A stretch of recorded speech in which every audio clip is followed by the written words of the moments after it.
Samara. Meu nome é Mariane E está começando mais um Na Vibe Podcast. E o tema abordado de hoje é racismo.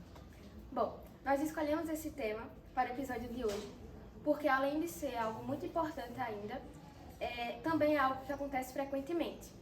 E é preciso entender a importância de se pautar a luta contra a desigualdade social na sociedade. Bom, a gente está aqui com Cristina Lima, que é professora da base técnica de agroecologia da Escola José Bronzeado Sobrinho, e Valéria Miranda, que é agente comunitária de saúde. Olá meninas, tudo bem? Tudo bem? É um prazer estar aqui falando com vocês e agradecer o convite, né? Parabenizar também pela decisão de falar sobre um tema realmente super importante para a nossa sociedade. Estou muito feliz, parabenizar todos vocês, estudantes, professores que estão engajados conosco, enfrentando essa luta que é realmente debater a desigualdade racial que existe no nosso país. Parabéns pelo tema, meninas. Obrigada. Muito obrigada. Bom, e para começar a falar sobre racismo, a gente separou algumas perguntinhas. O que é racismo? Sim. O racismo, ele, ao meu ver, né, eu gosto de dizer que o racismo é um projeto político que fez com que houvesse uma exploração do trabalho humano. Conceituando o racismo, ele foi, né, uma ideia originada lá na Europa, né, em outros países, em que havia a raça humana era dividida, né, e teria uma raça superior à outra, que no caso seria a raça branca. Esse é um conceito, biologicamente não existe, a gente não pode caracterizar uma raça para a espécie humana, porque quando a gente caracteriza raça, a gente está considerando a raça, por exemplo, de uma espécie animal. Então, por exemplo, se a gente tem uma raça, né, de cães, então esses cães, esses animais, né, a espécie canina, tem algumas diferenças importantes, significativas genéticas. Então, biologicamente, é um tema que não se embasa cientificamente. Então, a gente não pode estar tratando a raça humana, porque ela não existe. Só complementando, e também um sistema, né, de opressão que ele retira direitos, né, da população negra. Ou seja, a gente observando no dia a dia você vai ver quem são as pessoas privilegiadas, né, através da cor.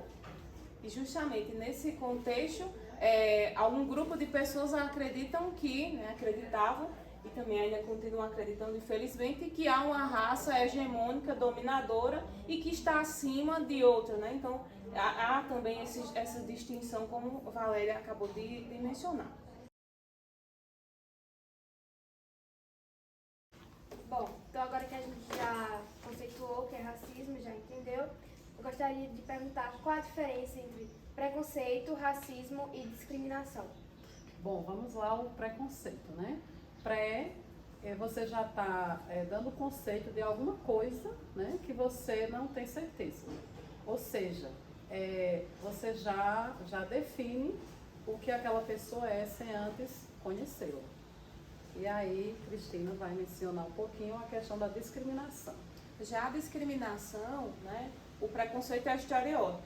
Já a discriminação é a ação que a gente faz por acreditar que aquela pessoa apresenta, né, esse estereótipo.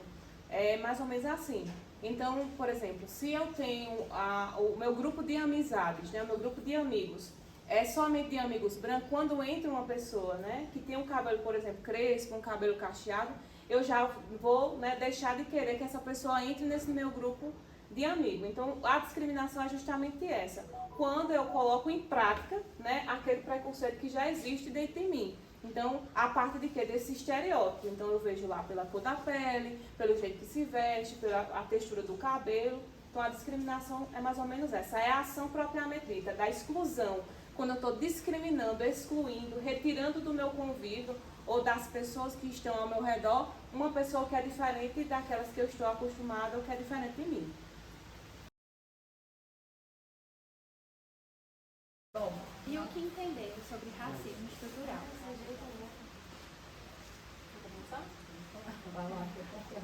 Racismo estrutural também é um conceito, né? Vai unir aí o preconceito, a discriminação dentro da forma de organização da nossa sociedade. É como a nossa sociedade se organizou. Vamos construir aqui, né, uma analogia a partir da construção da nossa história, da história brasileira.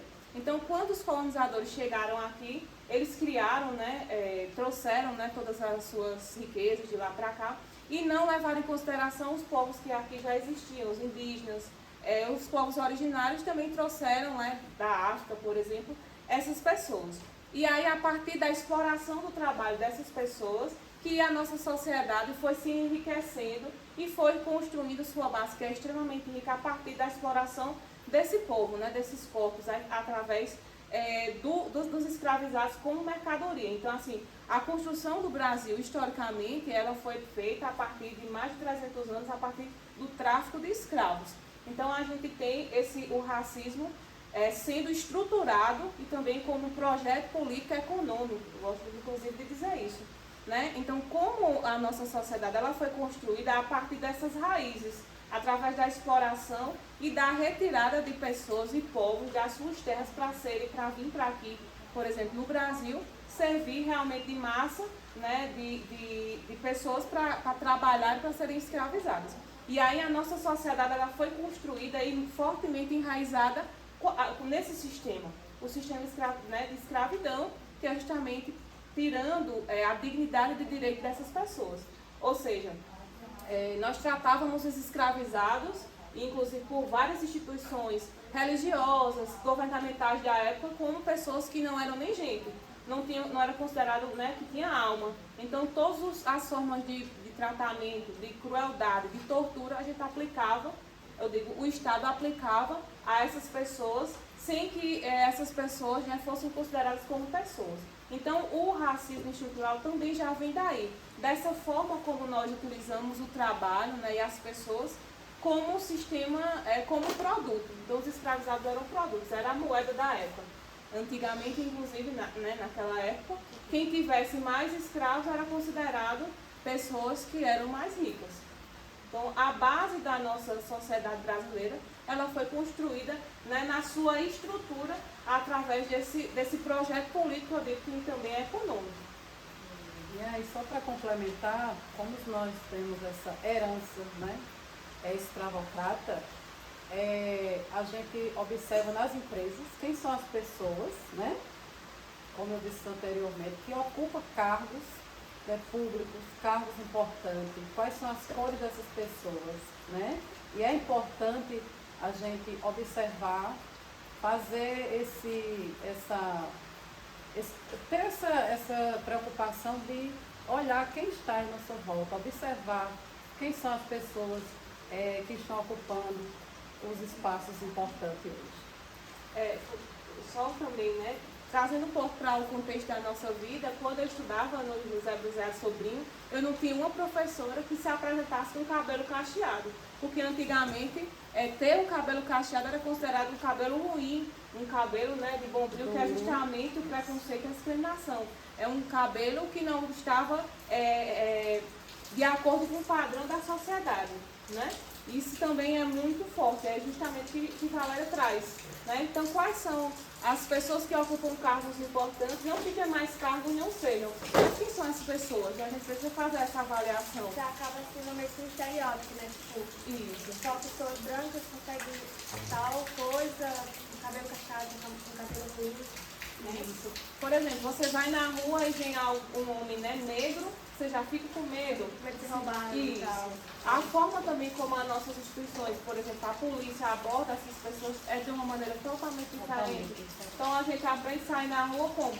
Se tiver uma abordagem policial, você já tem que estar com os documentos, baixar a cabeça e dizer sim, senhor. Né? Então isso tudo marca esse racismo que é estrutural no nosso país.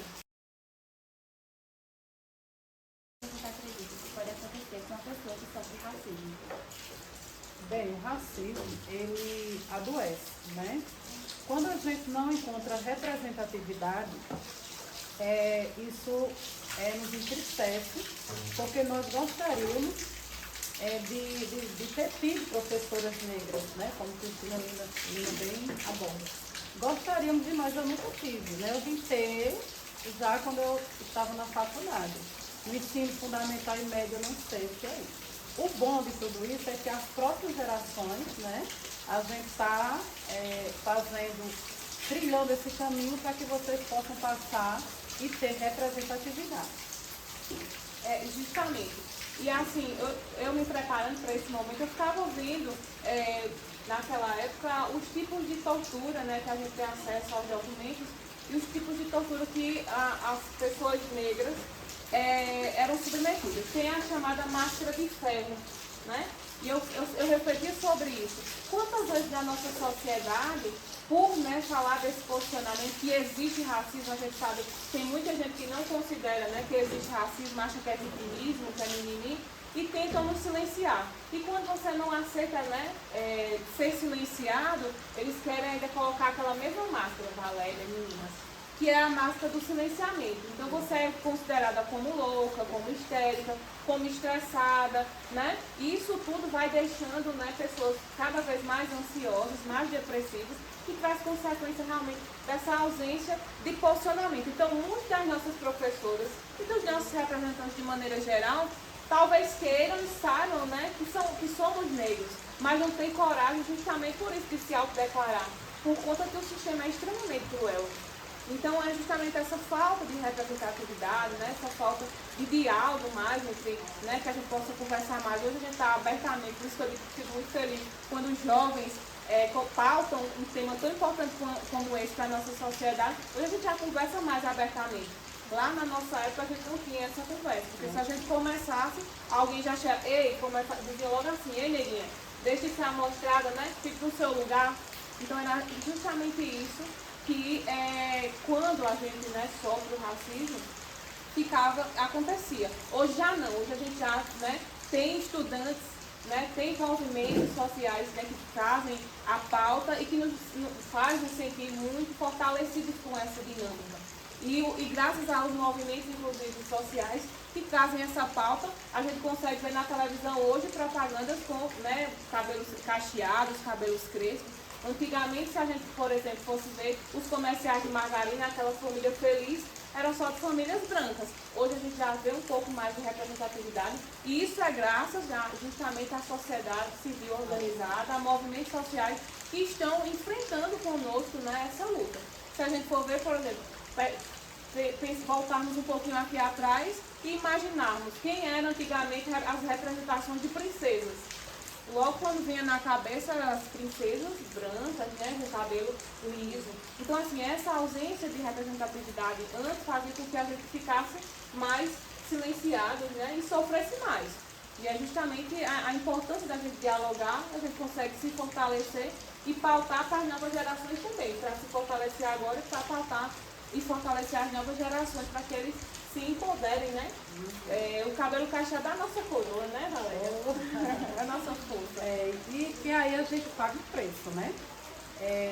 E aí falando de racismo, voltando lá para a primeira pergunta das meninas, o racismo, quando eu vim tomar conhecimento do racismo, através do meu cabelo.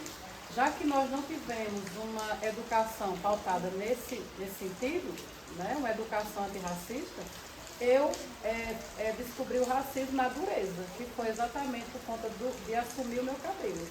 Eu passei mais de 20 anos alisando o meu cabelo, porque o padrão que a sociedade exige da gente nos cobra é o cabelo liso, porque ele é bonito.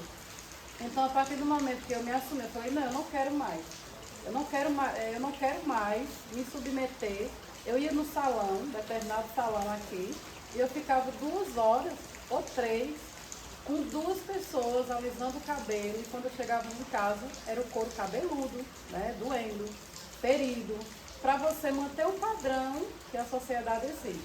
Então, a partir daí eu descobri o racismo, e esse racismo ele é cruel e ao mesmo tempo eu me redescobri, né, porque a partir daí foi uma ferramenta para que eu pudesse mudar, né, ou a gente lutar para que possamos assumir verdadeiramente o nosso crespo, porque ele é lindo, é nossa raiz, eu acho que a gente deve, hoje nós somos até exemplo, né, de assumir, até porque a questão, além de empoderamento, é nossas raízes, né. a gente sabe que o racismo existe e que pode ocorrer na rua, no trabalho, em vários lugares e até mesmo dentro de casa. Como é que você faz para lidar com isso? Eu nem diria lidar, né? Porque assim, dentro da nossa sociedade a gente passa por uma série de violências, né? Da mais explícita à mais velada. Né? Recentemente eu tenho escutado muito essa questão de você tem que aprender a viver com as diferenças. Você tem que aprender a viver, ou você tem que aprender que a pessoa é assim. Mesmo se a pessoa pratica qualquer tipo de violência, a gente tem que aprender. Por que a gente tem que aprender? Cai naquele silenciamento que eu falei para vocês. Eu digo que a gente não tem como lidar ou aprender a lidar, né, com o racismo. A gente tem que combater, a gente tem que enfrentar, né, se empoderar justamente, né, todos os espaços que a gente é convidado, eu gosto muito, porque a gente está falando e está pautando esse tema justamente para que mais pessoas se fortaleçam e vejam, né, que cada um tem um lugar importante dentro da sociedade. E precisa ser respeitado. Então, assim, a gente precisa realmente promover mais debates como esse. Por isso que, mais uma vez, eu chamo a atenção e parabenizo todos que estão envolvidos nesse projeto, porque a gente precisa levar realmente para a sociedade brasileira esse tema, que é um tema que está diariamente, que assola a nossa sociedade diariamente. Todos os dias a gente sabe que o racismo faz vítimas, que o racismo está aí causando dores, causando sofrimento e oprimindo, ainda continua oprimindo. Então a gente precisa, em cada espaço que a gente é convidado, a gente precisa estar lá falando, publicizando, mostrando que nós somos importantes, né? Eu gosto muito de falar sobre isso, porque antigamente eu tinha vergonha quando as pessoas me perguntavam se eu tinha terminado um curso superior, eu ficava morrendo de vergonha. Hoje eu já vejo que é importante eu pautar isso, porque eu sou a primeira pessoa da minha família que conseguiu concluir um ensino, né, superior, fazer um mestrado, fazer um doutorado. E isso realmente causa espanto, e isso é importante porque a gente, diferente, por exemplo, dos europeus, se a gente for numa casa de um italiano, a gente consegue ver na sua parede o quê? O seu tataravô, toda a sua árvore genealógica. Já no caso da gente, né, de nós negros, o que é que aconteceu? Todos os documentos foram destruídos para que a gente não soubesse a nossa história. E é justamente a forma de apagar a nossa história, né, que a gente continua resistindo. E esse debate ele é muito importante para que mais pessoas se reconheçam. Conheça que somos importantes, que temos um legado, que deixamos um legado de luta, de resistência. Então é por isso que todos os espaços que a gente for chamado, a gente precisa pautar isso. Tá? É muito interessante parabenizar mais uma vez, mas em qualquer momento, pode ser na escola, né, ou em todos os espaços que a gente estiver, a gente precisa também pautar esse tema fundamental, né, para a sociedade. Até porque o racismo ele é uma luta de toda a sociedade, sobretudo da branquitude. Afinal, nós somos as vítimas, né? Porque muitas das vezes, mas a população negra que lute, né? Mas não fomos nós que criamos o racismo, né? Foi a branquitude que criou o racismo. Então, é uma luta de toda uma sociedade. Você pontuou, eu lembrei de um evento que eu participei, inclusive para falar, né, da consciência negra, e uma pessoa me disse assim, eu fiquei realmente estarrecida pelo que ela falou. Mas quem inventou esse conceito, esse preconceito foram vocês. Vocês entram na loja já assustados.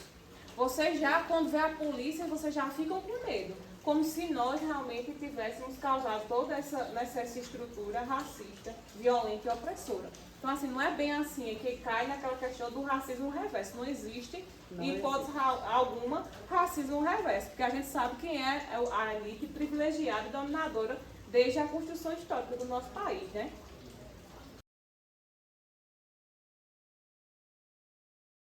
O racismo é crime? E existe alguma lei de enfrentamento a isto? É sim, Mariane, o racismo é crime e ele é considerado, né, pela Lei 7.716 de 1989, ele é um crime imprescritível e inafiançável. E também ligado, né, o crime do racismo, esse ano de 2023 nós aprovamos a Lei 14.532, que equipara a injúria racial ao racismo, ou seja, você que cometeu uma injúria racial, você também pode ser enquadrado na mesma lei, né, nessa Lei 14.532 do racismo. Então, sendo, né, cometendo essa injúria racial, você vai ficar cometer um crime imprescritível e inafiançável, tá? Essa injúria racial é justamente você... o racismo é algo coletivo quando você se refere a toda a população negra, e injúria racial você está falando de uma pessoa, por exemplo, quando você fala do cabelo, quando você fala, por exemplo, especificamente de um indivíduo, tá? Fala das características físicas desse indivíduo. Então você é enquadrado sim nessa injúria racial.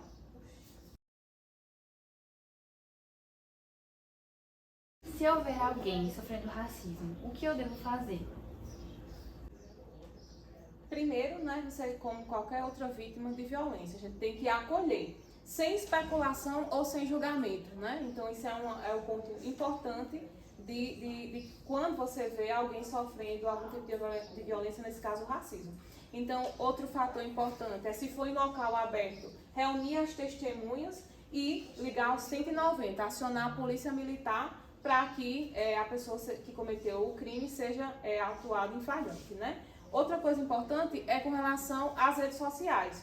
Então, se houver uma pessoa, né, sendo vítima de racismo nas redes sociais, o que é que eu posso fazer? Então, eu também posso reunir o número máximo que eu puder de provas, né, de prints, e também posso denunciar também nas redes, né? Então, você aciona, tem veículos para você conseguir denunciar nas redes sociais, e também você tem que acionar o 190, que é a Polícia Militar. Caso não tenha, né, uma delegacia específica de crimes raciais onde você mora. No nosso caso aqui, por exemplo, a gente ainda não tem. E isso também é algo que precisa ser pontuado pelas autoridades para que a gente consiga delegacias especializadas nesse tipo de crime, para que a gente, né, não fique aí sem que esses criminosos, né, fiquem aí soltos e liberados, praticando mais crimes.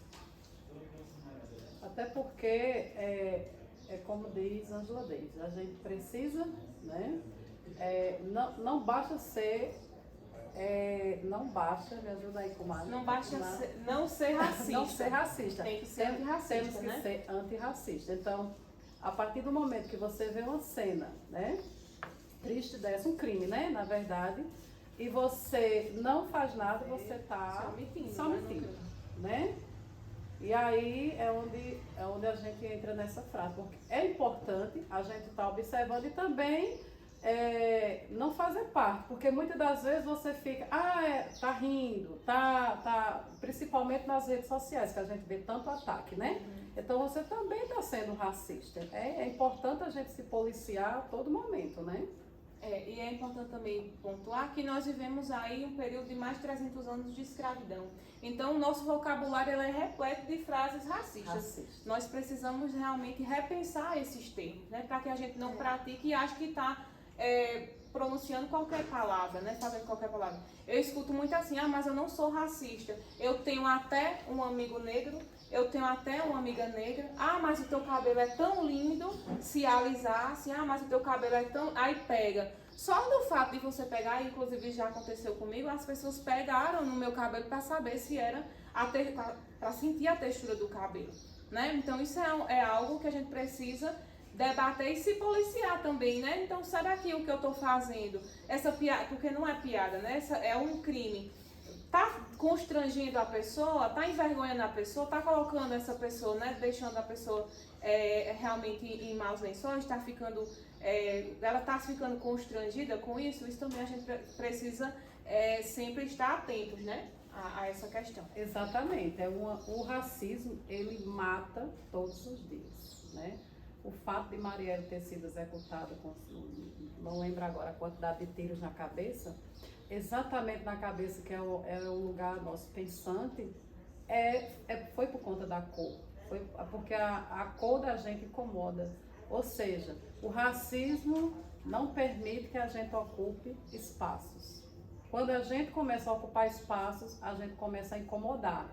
E ela foi exatamente o que aconteceu. Por isso que a gente jamais podemos baixar a cabeça, porque a cada 2 horas uma mulher é morta nesse país. Né? E assim a gente segue, felizmente, nessa triste estatística, e é onde a gente entristece e ao mesmo tempo a gente vai através do afeto, erguendo umas às outras.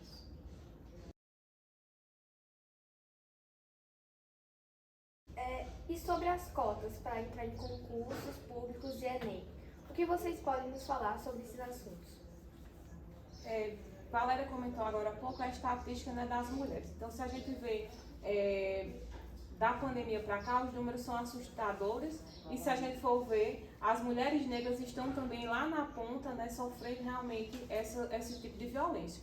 Eu vou dar um exemplo bem prático para a gente. Né? Então, a gente está dentro da escola e a gente vê na literatura que a maioria, né, eu quando estudava, por exemplo, a gente não era apresentada nenhuma literatura de mulheres. E se a gente for imaginar dentro do contexto histórico, as mulheres, né, quando estavam reivindicando os seus direitos nas ruas, as mulheres, aí a gente faz o corte, né, da cor da pele. Então, quando as mulheres brancas estavam nas ruas reivindicando os seus direitos, né, seu direito à educação, seus direitos trabalhistas, o direito ao voto, quem estava em casa com os filhos dessas mulheres brancas eram as mulheres negras. Então, elas continuavam em casa, elas não tinham acesso, inclusive, à educação. Então, quando eu falo, por exemplo, do Brasil escravocrata, eu estou dizendo que os negros, em um dado momento da nossa sociedade, foram impedidos de ocupar os mesmos ambientes que os brancos. Então, o espaço escolar foi um espaço negado para nós negros por muito tempo. Então, a gente não estudava na mesma sala que os brancos, ou melhor, a gente nem estudava, a gente não era para estudar. Quando a tal da abolição, né, que foi um ato bonzinho de um branco, de uma princesa branca, saiu, não se pensou o Estado em construir políticas públicas para que a gente pudesse ter uma moradia digna, ter saúde, ter educação. Então a gente foi para onde? Para as periferias da cidade e ocupar os cargos, né, que não tinham tanto beleza, vamos dizer, o respaldo na sociedade. Então, Foi assim, até que é algo contraditório, né? Tipo, ela aboliu. é abolido, mas não deu espaço para eles se integrarem, tipo, empregos. Ou seja, eles meio que acabavam voltando para casa dos brancos para conseguir emprego como trabalhadoras domésticas. Isso mesmo, Mari. E aí, justamente no contexto que você está falando, o que é que aconteceu? Nós ficávamos lá, né, cuidando das famílias para poder sobreviver. Isso é muito importante a gente pontuar isso. E quando a gente começou a estudar, as mulheres brancas começaram a publicar seus livros, seus materiais, elas tinham que fazer o quê? Trocar de nome, colocar o nome de homem, né? Imagina quando as mulheres negras começaram a estudar para depois publicar os seus livros. Isso é um caminho muito longo, muito difícil. Então, quando a gente fala de cotas, é uma ação afirmativa justamente para tentar compensar o que, né, o Estado brasileiro fez com os escravizados. Tirou, né, os nossos direitos e as oportunidades. Então, quando a gente, né, teve a famosa abolição, para que emprego a gente ia se a gente não podia estudar? A gente não tinha espaço, a gente não tinha acumulado dinheiro porque os escravizados eles não tinham, né, não podiam ficar com dinheiro. Então, para onde é que a gente ia? Como você falou, voltava para a casa desses senhores, dessas senhoras brancas e iriam, né, e ficavam lá realmente. Então, as cotas, ela surgiu, né, não é uma coisa aqui nova do país, mas já acontece em outros países, justamente numa tentativa, né, de compensar esse atraso, essa negação também da educação e de todos os outros direitos que foi imposto para a gente. Né? Então, tem muita gente que critica, tem muita gente que... Mas se a gente for ver, eu cito novamente o caso da minha família, eu sou a única que conseguiu terminar o curso de graduação. Será porque quem veio antes de mim não quis estudar, que é o que eu escuto muito, quer entrar pelas cotas porque não estuda, porque não sei o quê. É uma série de críticas que fazem, que é justamente o racismo, né? Então está reforçando, inclusive, essa frase, o racismo. Então, muitos vieram antes de mim, eles tiveram que sobreviver para que eu estivesse aqui. É por isso que eu sempre gosto de pontuar. Eu estava comentando com o professor Everaldo logo antes de a gente começar. O meu avô, ele nasceu na lei do ventre livre. Então, o meu avô era livre, mas os pais dele eram, né, escravizados, continuavam na mesma condição. Então, assim, isso é um ponto que nós precisamos entender dentro da construção histórica e não podemos taxar todo mundo como igual nesse aspecto e dizer que as cotas estão privilegiando os negros, né? E a gente precisa, e todas as outras classes que são, né, que participam dessas ações afirmativas. Quando eu estou fazendo isso, eu estou reforçando o racismo. Né? Estou dizendo que as oportunidades foram as mesmas sempre. E a gente né, sabe que não. A gente entende que foi um longo processo para conseguir, né, entrar numa sala de aula. Imagine para que a gente consiga entrar numa universidade. Quando eu estou, né, dizendo que cota não é importante, eu estou reforçando, inclusive, a estrutura racista né, social, política e econômica que existe no nosso país. É mais com uma questão de representatividade. Né? Isso, muito bem. Eu diria até mais, eu acho que as cotas é uma dívida histórica, né, que esse país tem com a nossa população. Se existem as cotas é porque existe uma sociedade desigual. E a gente precisa ter uma sociedade igual. Não sabemos quando, mas a gente está começando a engatinhar, a gente podemos dizer assim, né? Bom, então para a gente encerrar o nosso bate-papo, vocês têm alguma coisa a acrescentar sobre o tema? Como nós estamos num ambiente escolar, Samara, Mari e Valéria, eu gostaria, né, de trazer também aqui a questão de termos, né? Então, por exemplo, o termo escravo é uma condição, ninguém escolheu ser escravo. Então, a gente troca o termo escravo por escravizado, que é uma, né? Fomos retirados da África e escravizados aqui, forçadamente. Exato. E também a questão, muitas das vezes, não sei se vocês já ouviram falar, Mari e Samara, as pessoas dizem, alguém denegriu minha imagem, né? E denegrir significa tornar-se negro. Então é importante que a gente mude esses termos, né? Eu sei que a gente estamos aprendendo também, né? Muitas das vezes fala sem conhecimento, mas é importante a gente também ensinar, não é isso? Como se, tipo, tornar negra a imagem, tipo, deixa uma imagem horrível, péssima. Né? A Exatamente. Entre outros termos que muitas das vezes a pessoa fala sem conhecimento, mas é importante a gente também estar procurando saber. Bom, pessoal, e para encerrar o nosso bate-papo, queremos agradecer ao professor Everaldo, queremos agradecer a toda a direção da escola, a César por ter cedido o Caju Festas, queremos agradecer ao técnico e queremos agradecer a Cris e a Val por terem tirado um tempinho para vir conversar com a gente sobre este tema tão importante que é o racismo. E agora, para fechar com chave de ouro, um poema que Cristina fez. E pensando, né, nesse momento, eu escrevi mais ou menos assim: imprescritível e inafiançável, temos que o enfrentar. Esse é o mal que a sociedade precisa eliminar. Todos nós somos irmãos, temos que nos respeitar. Seja racismo, violência ou preconceito, temos que nos libertar. Se vivemos nesse julgamento, o mundo tende a fracassar. Somente nos unindo, o racismo irá acabar. Bem.